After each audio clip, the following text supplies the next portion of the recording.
Assalamualaikum warahmatullahi wabarakatuh.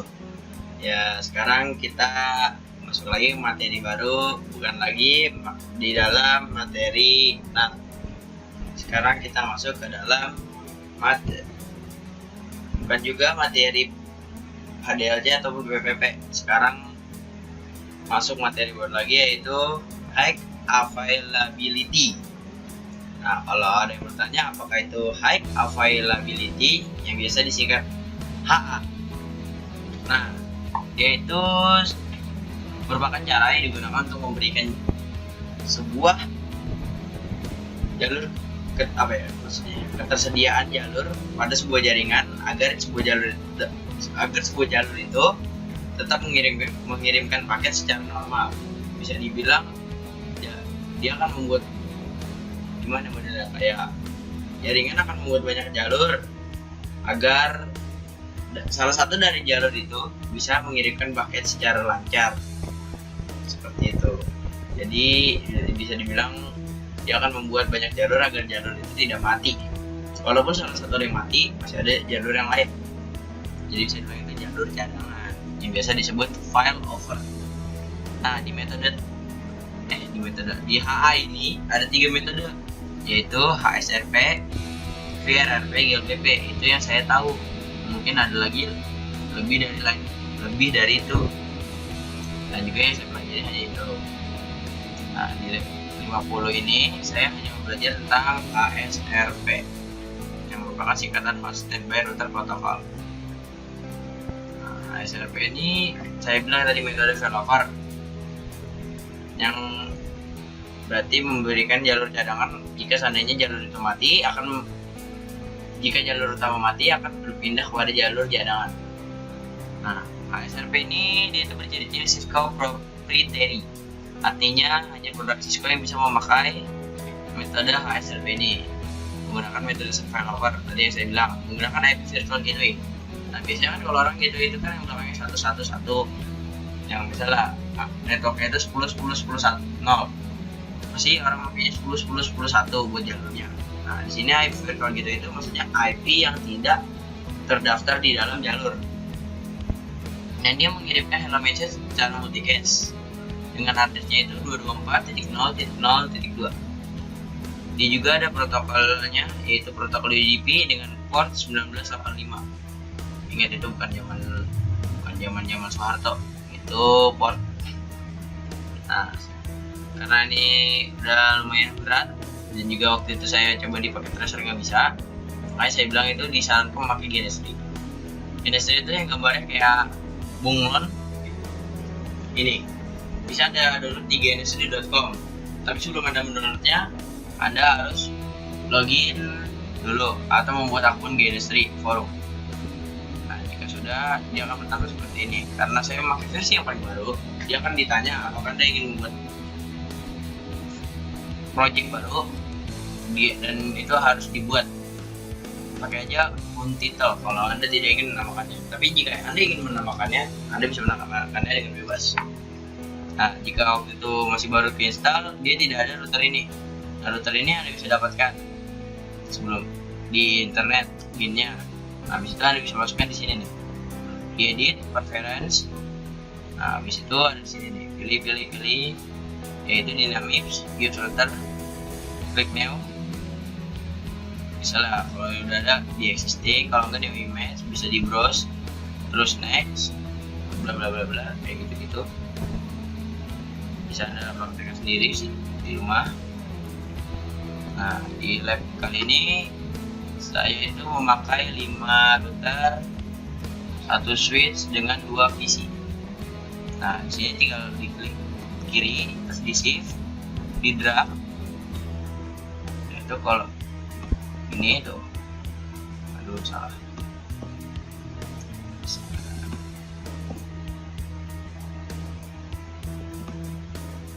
Kalau biar cepat pakai Ctrl Shift.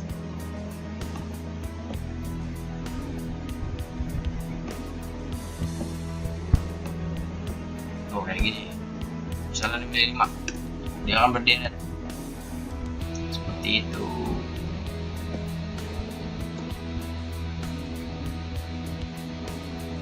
Di sini saya gunakan hanya 5.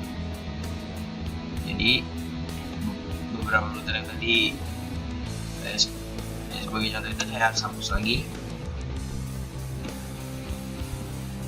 Nah, sudah tersatu, itu ada di atas, router 2 ada di bawah. Kita pakai metodenya ganjil genap, tapi angka 5 ini harus di pojok. 1 pasangannya dengan 3, ini dengan 4. Terus kita kasih Ethernet switch, kita kasih 2 VPCS. Tadi kan saya bilang itu pakai shift kalau mau cepat. Nah seperti ini, kalau enggak tinggal diklik saja biasa. Nah seperti ini kalau jadi.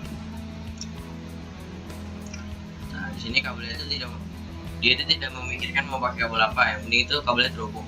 Tinggal di switch on aja, di itu tuh yang warnanya hijau ya, seperti tombol pause. Nah itu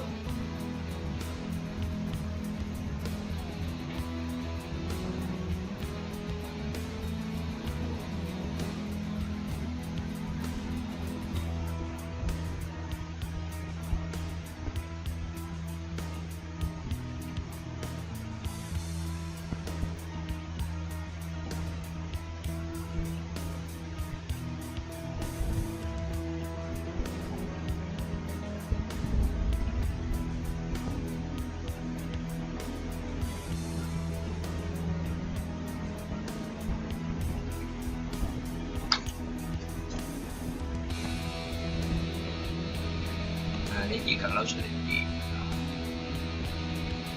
bisa ada gerakan ya, mungkin ada bisa disusun agar terlihat lebih rapi. Nah untuk melihat port-portnya itu, kalau biasanya di Cisco itu kan ada di editnya, ini tinggal diklik aja yang bagian sini.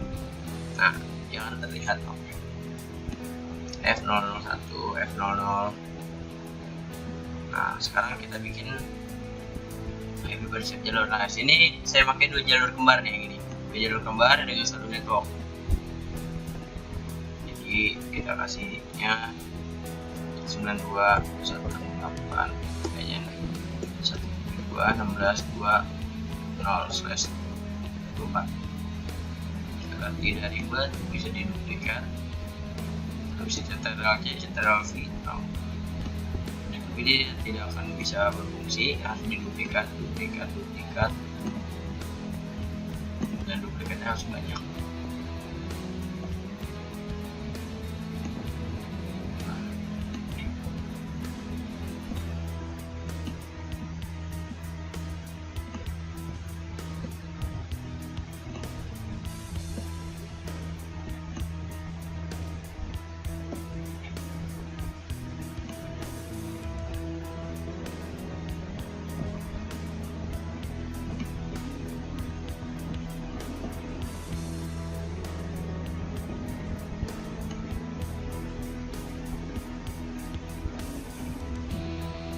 Tinggal edit aja di sini 12.12.12.12.0/24.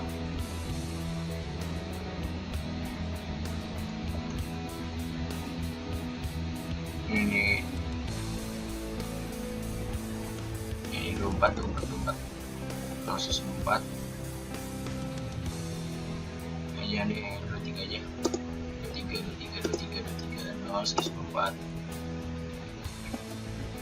Ini 34 0/4. Nah ini 45 0/24. Untuk layanan satunya lagi di PC-nya saya pakai itu 50 ini 50 ini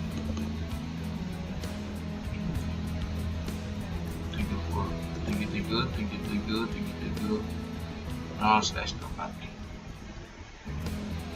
Nah ini kalau sudah, tinggal nyalakan saja.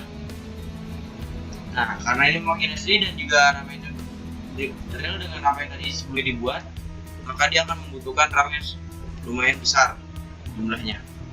Nah tuh, jadi prosesnya lumayan lama. Kita klik di sini, F1 tinggal klik 2 kali. Nah, untuk membesarkan font ya, ada di change setting, terus ke appearance, isinya change. Kita pakai nomornya itu 13 saja, yang terlalu besar. Nah, tuh terlihat kan.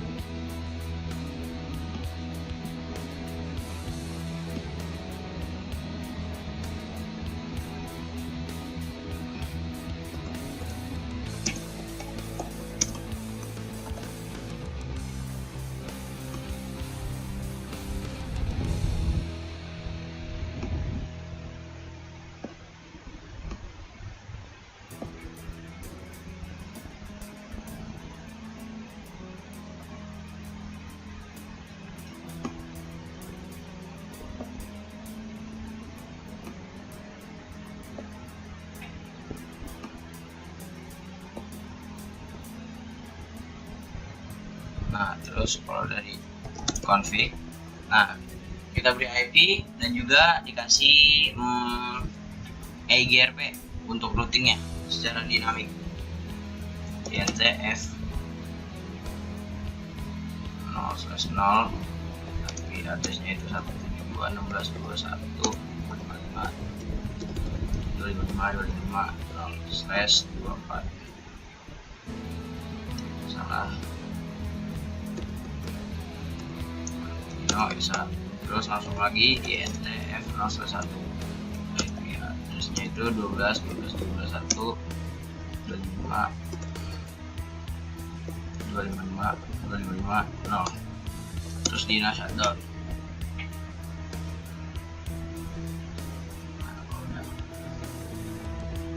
Biar tidak terlalu lama, saya langsung aja di EIGRP, daftar EIGRP, terus dikasih no auto summary, itu agar tidak tersummarization atau bisa dibilang disamaratakan subnetnya. Bisa jadi kalau kita memakai subnet yang berbeda, agar terlihat jelas bisa pakai auto summary, tapi ini saya akan memberitahunya juga. Terus dikasih networknya tadi 172.16.2.0, lagi network 112.12.12.0. Tuh satu router. Oh iya, kalau udah gede kayak gitu, like tulisannya tidak boleh sampai tertutup, karena jika sampai tertutup dia akan ini, bisa dibilang dia model gimana ya, dia itu langsung terulang lagi, jadi tidak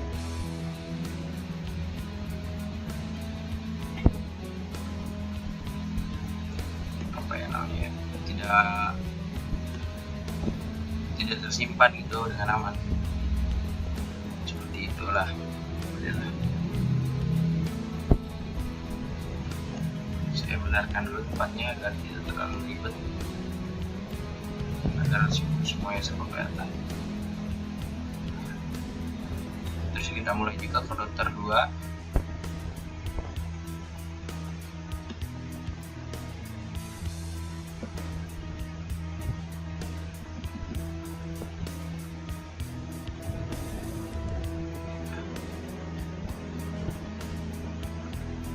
Router juga sama juga diberikan tadi change setting.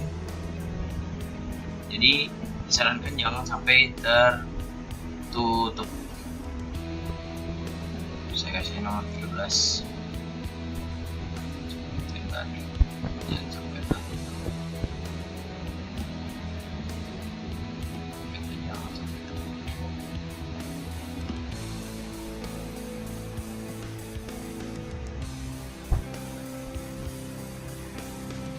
Kontak INT F0/0, IP addressnya 172.16.2.25.255.255.0. No ESA exit INTF 0/1, IP addressnya itu 23.23.23.1.25.255.255.0. No ESA exit, masuk di router EIGRP. Auto summary networknya itu 2.16.2.0. tunggu lagi networknya 23 0 lagi. Sekarang router ketiga.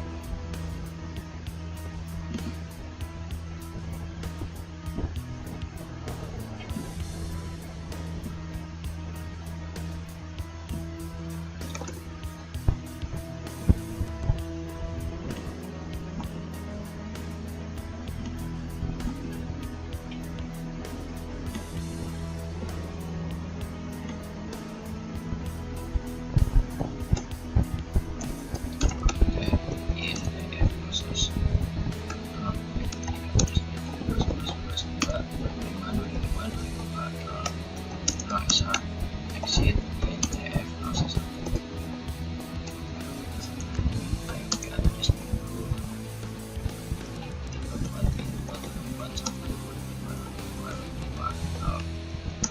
34 exit router EIGRP1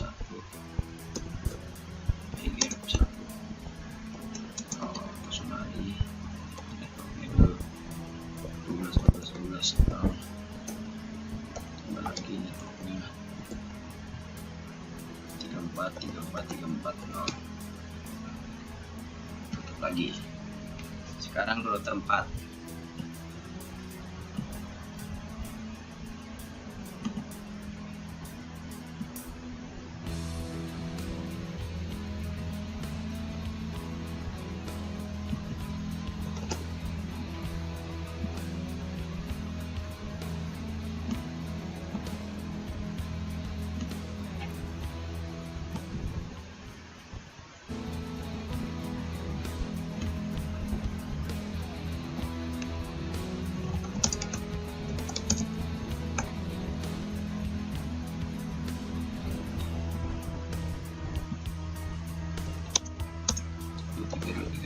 Dua 255 0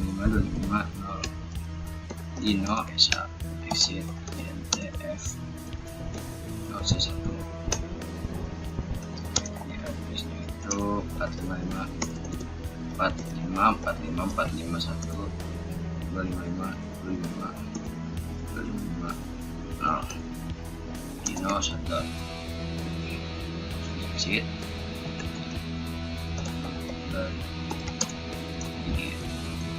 EGR1 atau 3330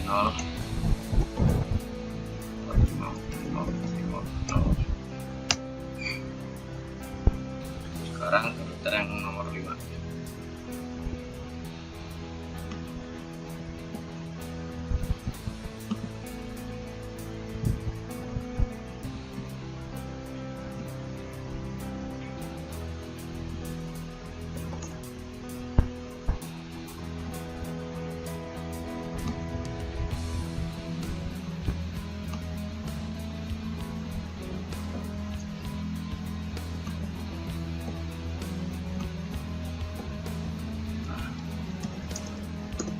Kontak INTF 01 addressnya itu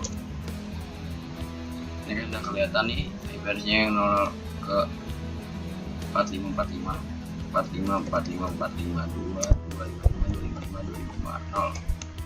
Dino Esa exit INTF 01 IP address biar cepat 255 0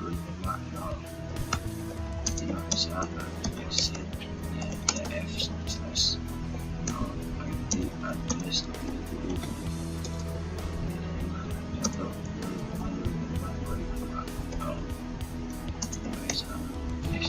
langsung diberikan EGRP nya EGRP1 no auto summary dengan network 77 terus kasih lagi network 4545450 dikasih lagi network 34 nah kalau udah kita lihat dulu 2 IP root karena ini ada 6 routingnya dan dia itu ada 3 yang directly connected berarti ada 3 yang kena EIGRP 1 2, 3 dengan kodenya biasanya ada di atasnya. Kalau D untuk EIGRP, kalau X itu buat EIGRP eksternal dan lain-lain. Nah, kalau udah kayak gini, berikan IP pada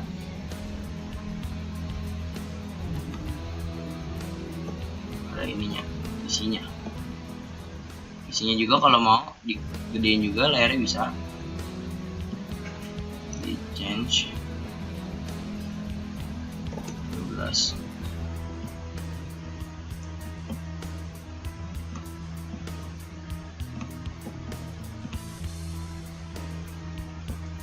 Nah, bisa Anda pakai IP auto, tapi IP auto addressnya akan mengikuti salah satu dari jalur ini.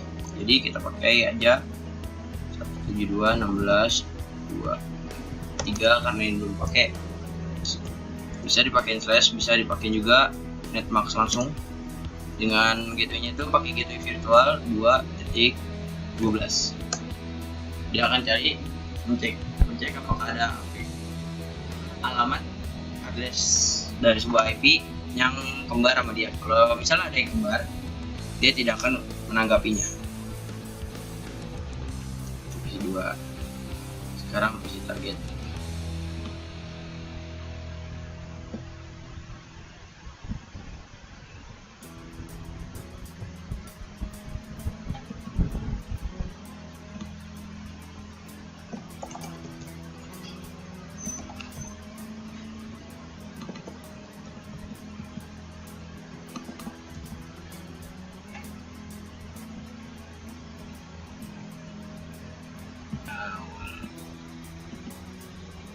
Salah.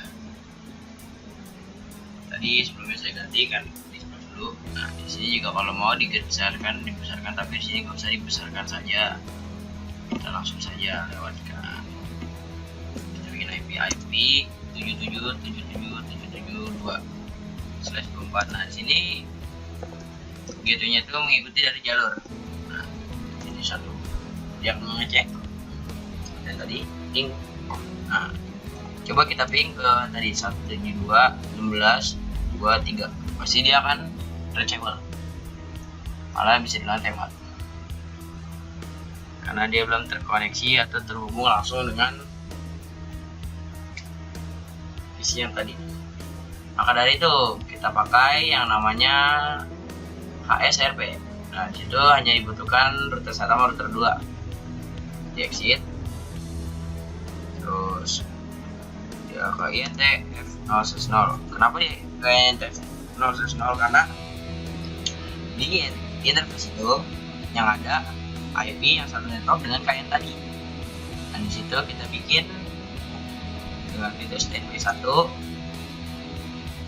IP-nya. Nah, IP-nya itu IP dari default gateway tadi 172.16.2.12.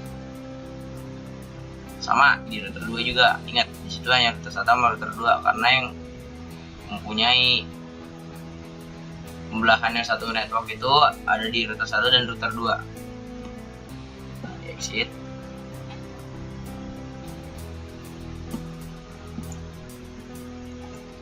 Exit INTF 010 standby 1 IP-nya itu 172.16.2.12.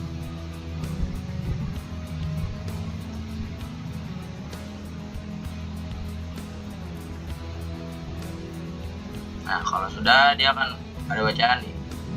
Get standby sampai ada bacaannya di sini. Dari standby ke aktif. Nah, coba kalau yang router 2. Kalau yang router 2 ada lagi juga. Nah, router 2 itu bacaannya dari speak ke standby. Nah, bisa dilihat di sini nih. Do ESA standby. Kalau itu HSRP BR, dia tidak akan ada standby BR. Kalau standby BR baru ada, karena HSRP tadi nggak dianggap HSRP, tapi dianggapnya itu standby. Nah, dia emang standby, tapi yang router yang aktif itu dia akan memakai jalur R1. Jika seandainya kita ngeping, dia akan keterima nih.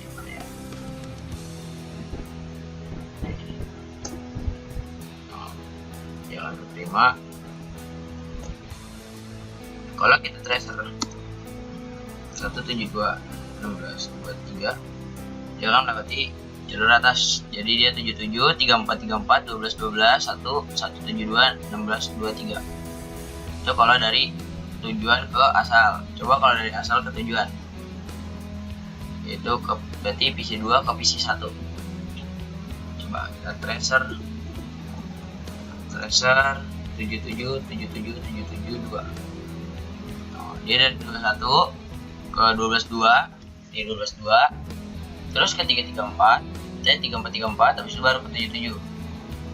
Nah, ingat tadi kan saya bilang itu failover, yaitu jalur cadangan. Berarti tadi saya bilang kalau jika ada satu jalur yang rusak, nah yang rusak itu misalnya yang jalur aktifnya itu rusak, misalnya kayak saya shutdown. Nah kayak gini, di shutdown dia akan langsung berubah jadi init karena dia udah down, dia tidak dianggap jadi aktif lagi. Nah berbeda dengan router 2. Router 2 seketika langsung berubah jadi aktif.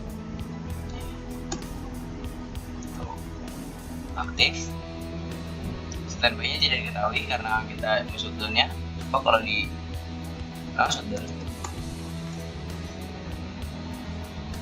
nah, terus dulu ESA standby BR. Nah, oke, dianggap itu adalah aktifnya itu 22 dan standby belum ada. Nah sekarang coba kita tracer dari PC2 ke PC1. Oh, adanya perubahan. Sekarang dia dari 2.2 dari namanya 2.1 dan 23.2 dari 12.2. Itu kalau memakai misalnya secara default. Nah kalau misalnya Anda ingin menentukan sendiri yang mana yang akan jadi jalur aktif, sebelumnya itu harus seperti lo standby 1 prim itu ada artinya sendiri. Prim, overthrow lower probability active router, berarti bisa melempar probability terendah dari sebuah router yang aktif. Di prim dulu. Satu lagi di router 2. Router 2 mana ya? Router 2 sama di standby 1 prim. Nah, coba kalau di sini standby 1 prioritinya saya kurangi jadi 99. Nah dia tiba-tiba langsung dari aktif jadi speak. Artinya dia berbicara. Nah, karena priority dia 99, dia langsung jadi standby dan router 1 akan menjadi aktif karena di metode ini berbeda dengan metode yang ada di STP. Kalau STP itu kan dia kan memakainya tuh priority terkecil. Nah di sini dia membutuhkan priority terbesar agar menjadi jalur utama. Oke, kalau seandainya kita nge-trace route lagi dan lagi,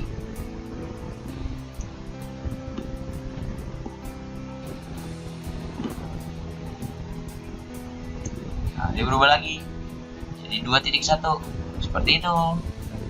Nah selesai sudah lab 50 saya tentang HSRP. Mungkin kalau misalnya banyak kekurangan mohon maafkan karena saya juga masih baru tentang dunia jaringan itu. Jadi jika seandainya ada saran dari saya, saran dari Anda bisa ketik di komentar dan insya Allah akan saya tanggapi dan saya akan perbaiki lagi kesalahan saya. Wassalamualaikum warahmatullahi wabarakatuh.